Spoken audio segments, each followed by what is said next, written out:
विवान की अयोध्या यात्रा। विवान एक जिज्ञासु, होशियार और संस्कारी बच्चा था। उसे इतिहास और पौराणिक कथाओं में गहरी रुचि थी। वह जब भी रामायण की कहानियां सुनता, भगवान राम के आदर्श जीवन से बहुत प्रभावित होता। एक दिन उसके स्कूल में अध्यापक ने भारत के प्रमुख धार्मिक स्थलों पर एक परियोजना दी, जिसमें हर बच्चे को एक पवित्र स्थान पर जाकर अनुभव साझा करना था। विवान ने तुरंत अपने माता पिता से कहा, पापा, मैं अयोध्या जाना चाहता हूं। मैं वह धरती देखना चाहता हूं जहां भगवान श्री राम जन्मे थे। उसके माता पिता मुकेश और कामिनी बहुत खुश हुए। मुकेश जी बोले, बहुत अच्छा विचार है बेटा। अयोध्या एक पवित्र नगरी है और वहां जाना हमारे लिए भी सौभाग्य की बात होगी। हम इस रविवार अयोध्या चलेंगे। विवान की आंखों में चमक आ गई। अगले कुछ दिनों तक वह अयोध्या से जुड़ी हर जानकारी इकट्ठा करता रहा। राम जन्मभूमि, सरयू नदी, हनुमानगढ़ी, कनक भवन और भी बहुत कुछ। रविवार की सुबह 4 बजे ही विवान ने सबको जगा दिया। मम्मी, जल्दी उठो, हमें अयोध्या जाना है, उसने चहकते हुए कहा। परिवार ने कार में जरूरी सामान रखा, जैसे जलपान, कैमरा, कुछ किताबें और पूजा की सामग्री। जैसे ही सूरज उगा, उनकी कार अयोध्या की ओर निकल पड़ी। सड़कें शांत थीं, मौसम सुहावना और दिलों में एक आध्यात्मिक उत्साह था। रास्ते भर विवान अपने पिता से सवाल करता रहा, पापा, रामलला कहाँ रहते हैं? क्या वहां आज भी सीता माता की यादें हैं? कामिनी मुस्कुराकर बोली, अयोध्या में कदम रखते ही तुम्हें एक दिव्य शांति महसूस होगी बेटा। 4 घंटे की यात्रा के बाद वे अयोध्या पहुंच गए। जैसे ही उन्होंने सरयू नदी के किनारे प्रवेश किया, एक अलौकिक ऊर्जा उन्हें महसूस हुई। वे सबसे पहले राम जन्मभूमि मंदिर पहुंचे। चारों तरफ सुरक्षा व्यवस्था थी, लेकिन श्रद्धालुओं की संख्या भी बहुत अधिक थी। मंदिर का मुख्य द्वार सुनहरे रंग से सजा हुआ था और श्री राम जन्मभूमि तीर्थ क्षेत्र का नाम बड़े आदर से अंकित था। विवान ने जैसे ही मंदिर परिसर में प्रवेश किया, उसका मन एक अद्भुत श्रद्धा से भर गया। जब उसने रामलला का दिव्य स्वरूप देखा, तो उसकी आंखों में आंसू आ गए। वह चुपचाप फोल्डेड हैंड्स के साथ खड़ा रहा। मुकेश और कामिनी भी भाव विभोर थे। पुजारी जी ने उन्हें बताया, यही वह पावन स्थान है जहां त्रेतायुग में भगवान श्री राम का जन्म हुआ था। इस भूमि का हर कण राम के चरणों से पवित्र हुआ है। विवान ने मंदिर में छोटी सी आरती में भाग लिया और भगवान से प्रार्थना की, हे राम जी, मुझे भी आपके जैसा सच्चा, विनम्र और साहसी बनना सिखाइए। इसके बाद वे हनुमानगढ़ी मंदिर की ओर बढ़े, जो एक छोटी पहाड़ी पर स्थित है। यहां तक पहुंचने के लिए 76 सीढ़ियां चढ़नी पड़ती हैं। विवान ने जोश में सबसे पहले सीढ़ियां चढ़ना शुरू किया।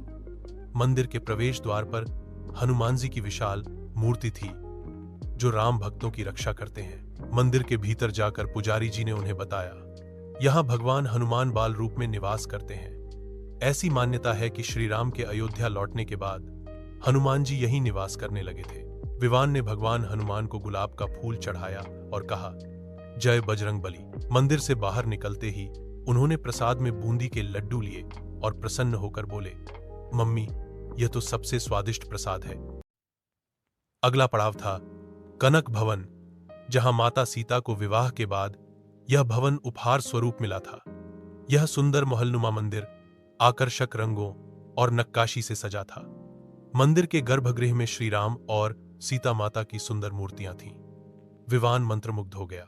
वह बोला, मम्मी, क्या सीता माता यहां रहती थीं? कामिनी ने उत्तर दिया, हां बेटा, यह भवन माता सीता का था और इसे कनक भवन इसलिए कहा जाता है क्योंकि यह सोने की तरह दमकता है। शाम के समय वे सरयू नदी के किनारे पहुंचे।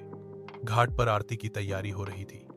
विवान ने अपनी मां का हाथ पकड़ा और नदी के ठंडे पानी में पैर डाले। उसने मां से कहा, मम्मी, ऐसा लग रहा है जैसे यह जल सिर्फ शरीर ही नहीं, आत्मा को भी पवित्र कर रहा है। आरती शुरू हुई। सैकड़ों दीपों की रोशनी, घंटियों की ध्वनि और मंत्रोच्चार ने वातावरण को अद्भुत बना दिया। विवान ने अपने हाथों से एक दीप जलाकर सरयू में प्रवाहित किया और आंखें बंद कर भगवान को धन्यवाद दिया। अगले दिन उन्होंने एक आश्रम में विश्राम किया। वहां कुछ साधु संत भगवान श्री राम की कथा सुना रहे थे। विवान उनके पास जाकर बैठ गया और बहुत ध्यान से कथा सुनने लगा। एक संत ने पूछा, बच्चा, तुम्हारा नाम क्या है? विवान ने विनम्रता से कहा।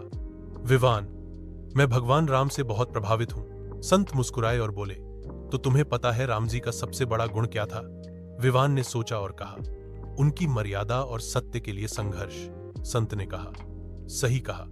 आज के बच्चों को राम जैसे जीवन मूल्यों को अपनाना चाहिए। सच्चाई, धैर्य, सेवा और त्याग। विवान ने संतों से आशीर्वाद लिया और प्रण लिया कि वह अपने जीवन में झूठ नहीं बोलेगा, किसी का अपमान नहीं करेगा। तीसरे दिन उनका अयोध्या दर्शन पूर्ण हुआ। कार में बैठते समय विवान ने सरयू तट की ओर देखा और मन ही मन कहा, धन्य है यह भूमि, धन्य है श्री राम। घर पहुंचकर विवान ने स्कूल में अपने अनुभवों पर एक सुंदर प्रेजेंटेशन तैयार किया। चित्रों के साथ उसने राम जन्मभूमि, हनुमानगढ़ी, कनक भवन और सरयू आरती के बारे में विस्तार से बताया। उसके शिक्षक बहुत प्रभावित हुए और कहा, विवान, तुमने न सिर्फ एक यात्रा की, बल्कि अपने भीतर संस्कारों की भी यात्रा की है। अयोध्या से लौटने के बाद विवान पहले से और शांत, विनम्र और अनुशासित हो गया था। उसने अपने कमरे में एक कोना श्री राम के लिए समर्पित किया, जहां वह रोज कुछ देर ध्यान करता, भजन सुनता और रामायण पढ़ता। एक दिन उसने अपनी मां से कहा, मम्मी, जब मैं बड़ा हो जाऊंगा तो अयोध्या में एक स्कूल खोलूंगा, जहां बच्चों को केवल किताबें नहीं बल्कि राम जी के गुण भी सिखाए जाएंगे। कामिनी की आंखें नम हो गईं। उसने विवान को गले लगाकर कहा, बेटा, तुम सच में भगवान राम के आदर्शों को अपने जीवन में उतार रहे हो। यही असली भक्ति है। विवान की अयोध्या यात्रा एक साधारण यात्रा नहीं थी।